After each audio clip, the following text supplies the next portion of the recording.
கணக்கன்பட்டி ஞான வல்லலே நமக. சாமி, உன் வாழ்க்கையில் அதிர்ஷ்டம் கதவை தட்டப்போகுது சாமி. ஆனால் அந்த நாள் வருவதற்கு முன்னாடி வாழ்க்கை உன்னை நிறையா சோதிச்சிருக்கும். நீ நம்பியவர்கள் உன்னை விட்டு போயிருக்கலாம். நீ செய்த முயற்சிகள் தோல்வியாக இருக்கலாம். நீ ஒருவன் மட்டும்தான் இந்த உலகத்தில் போராடுற போல் உனக்கு தோணலாம். அந்த நேரத்தில் உன் மனசு கேட்டிருக்கும், என்னை சாமி மறந்துட்டாரான்னு.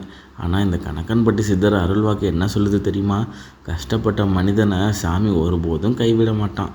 அதிர்ஷ்டம் கதவை தட்டு நேரம் வரைக்கும் அவன் உன்னோடு இருப்பான். அதனால தான் இன்றைக்கி இந்த பதிவில் வாழ்க்கையில் ஏன் சோதனை வந்துருந்துச்சு, ஏன் சிலருக்கு அதிர்ஷ்டம் தாமதமாக வருது, சாமி எப்படி தன்னுடைய மனிதனை காப்பாற்றுறாருன்றதை தெரிஞ்சுக்க போகிறோம். சாமி, வாழ்க்கையில் சோதனை இல்லாத மனுஷன் யாருமே இல்லை. சிலருக்கு பணப்பிரச்சனை, சிலருக்கு குடும்ப பிரச்சனை, சிலருக்கு உடல்நல பாதிப்பு, சிலருக்கு மனவேதனை. நீ எவ்வளவு நல்ல மனசுடையவராக இருந்தாலும் கூட சில நேரங்களில் வாழ்க்கை உன்னை கடுமையாக சோதிக்கும். நீ நம்பியவங்க கூட உன்னை புரிஞ்சு கொள்ளாமல் போயிடுவாங்க. நீ செஞ்ச உதவியை கூட சிலர் மறந்து போயிடுவாங்க. நீ எவ்வளவு முயற்சி செஞ்சாலும் வெற்றி தாமதமாக வந்திருக்கும். அந்த நேரத்தில் மனம் உடைஞ்சு போகும். ஏன் என் வாழ்க்கையில் மட்டும் இவ்வளோ சோதனைன்னு கேட்க தோணும். ஆனால் சாமி சித்தர் என்ன சொல்கிறாரு தெரியுமா? சோதனை வருவது தண்டனை அல்ல, அது உன் வாழ்க்கையை உயர்த்தும் முன்னோட்டம். தங்கத்தை நெருப்பில் போட்டால் தானே அது சுத்தமாகும். அதே போல் மனிதனையும் வாழ்க்கை சோதனை மூலம் வலிமையானவனாக மாற்றும். இன்றைக்கி உன் வாழ்க்கையில் சோதனை வந்தால் அது உன்னை உடைக்க வரல, அது உன்னை இன்னும் பெரிய மனிதனாக உருவாக்க சாமி கொடுத்த ஒரு பயிற்சி. சாமி, பலர் வாழ்க்கையில் ஒரு கேள்வியை அடிக்கடி கேட்டிருப்பீங்க, என்னால் ஏதாவது நல்லது நடக்கவே இல்லையே, என்னுடைய அதிர்ஷ்டம் எங்கே போச்சுன்னு. ஆனால் உண்மையிலேயே அதிர்ஷ்டம் இல்லாததில்லை, அது சரியான நேரத்தை காத்திருக்கு. சித்தர் சொல்கிறது என்ன தெரியுமா? சாமி கொடுக்கும் வரம் தாமதமாக வந்தாலும் அது பெரிய ஆசீர்வாதமாக வரும். சில நேரங்களில் நாம் விரும்பிய விஷயம் உடனே கிடைக்காதுனாலும் அதற்கு காரணம் சாமி மறந்ததால் அல்ல, அவன் இன்னும் நல்ல நேரத்துக்காக காத்திருக்கான். ஏன்னா சில ஆசீர்வாதங்கள் சரியான நேரத்தில் கிடைச்சாதான் அது நம்ம வாழ்க்கையில் முழுதும் மாற்றும். அதனால தான் சிலருக்கு அதிர்ஷ்டம் தாமதமாக வரும். ஆனால் ஒரு விஷயம் மட்டும் நிச்சயம், சாமி தாமதமாக கொடுத்தாலும் கொடுக்கும்போது அது உன் வாழ்க்கையை முழுவதும் மாற்றும் அளவுக்கு இருக்கும். சாமி, சில நேரங்களில் வாழ்க்கையில் நம்ம முழுமையாக தனியாக இருப்பது போல் உணர்வோம். நம்ம நம்பியவர்களும் நம்ம விட்டு போயிருக்கலாம். நாம் செஞ்ச நல்லதும் யாரும் நினைக்காம இருக்கலாம். நாம் பேச யாரும் இல்லாத ஒரு நிலை கூட வரலாம். அந்த நேரத்தில் மனசு உடைஞ்சு என்னை எல்லாரும் விட்டுட்டாங்கன்னு தோணும். ஆனால் ஒரு விஷயம் மட்டும் உண்மை, உன்னை எல்லாரும் விட்டாலும் கூட சாமி உன்னை ஒருபோதும் கைவிட மாட்டான். நீ அமைதியாக அழும் அந்த இரவுகளில் கூட உன் கண்ணீரை சாமி பார்த்துட்டு இருந்தேன். சித்தர் சொல்வது என்ன தெரியுமா? மனிதன் பார்க்காம போன கண்ணீரை சாமி ஒருபோதும் மறந்துட மாட்டான். நீ அனுபவிக்கும் ஒவ்வொரு வேதனையும் ஒரு நாள் உன் வாழ்க்கையை மாற்றும் சக்தியாக மாறும். சாமி, இன்றைக்கி உன்னை யாரும் மதிக்காமல் இருக்கலாம், இன்றைக்கி உன் முயற்சிகளை யாரும் கவனிக்காமல் இருக்கலாம். ஆனால் சாமி பார்த்து கொண்டிருக்கேன். ஒரு நாள் வரும், அந்த நாளில் உன் வாழ்க்கை திடீர்னு மாற ஆரம்பிக்கும். அந்த நாளில் நீ புரிஞ்சு கொள்வ, இந்த எல்லா கஷ்டங்களுக்கும் என்னை உடைக்க இல்லை, என்னை உயர்த்த தான் வந்துச்சுன்னு. ஒரு நாள் உன் வாழ்க்கையில் ஒரு மாற்றம் வரும். அந்த நாள் எப்படி வரும்னு நீ கூட எதிர்பார்த்துருக்க மாட்ட. நீ நீண்ட நாட்களாக காத்திருந்த விஷயங்கள் திடீர்னு நடக்க ஆரம்பிக்கும். நீ செய்த முயற்சிகளுக்கு பலன் கிடைக்கும்.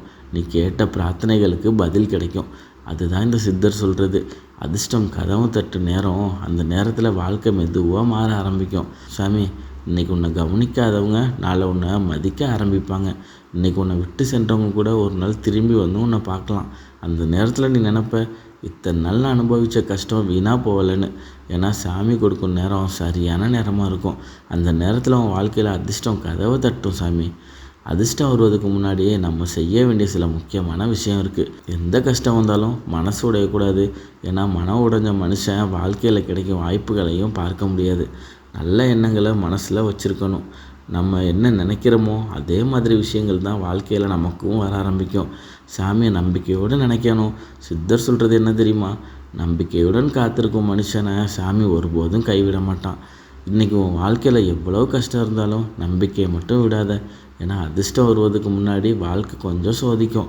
ஆனால் அந்த சோதனையை கடந்து சென்ற மனிதன் ஒரு நாள் நிச்சயமாக வெற்றி பெறுவான். சாமி, இப்போதும் வாழ்க்கையில் எவ்வளோ கஷ்டம் இருந்தாலும் ஒரு விஷயம் மட்டும் நினைவில் வச்சுக்கோ, சாமி உன்னை ஒருபோதும் கைவிட மாட்டான்.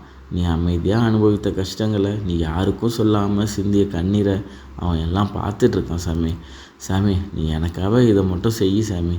ஒரு நிமிஷம் 11 முறை இந்த வார்த்தையை சொல்லு சாமி. ஓம் கணக்கன்பட்டி சித்தராய நமக.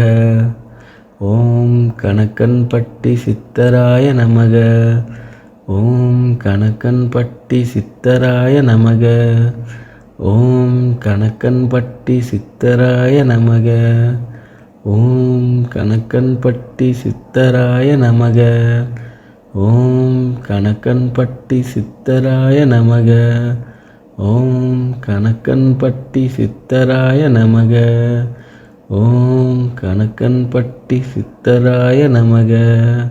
ஓம் கணக்கன்பட்டி சித்தராய நமக. ஓம் கணக்கன்பட்டி சித்தராய நமக. ஓம் கணக்கன்பட்டி சித்தராய நமக. சாமி, கஷ்டப்பட்ட மனுஷன் கதவை ஒரு நாள் அதிர்ஷ்டம் நிச்சயமாக தட்டும் சாமி. அந்த நாள் தூரத்தில் இல்லை, நேரம் வருது.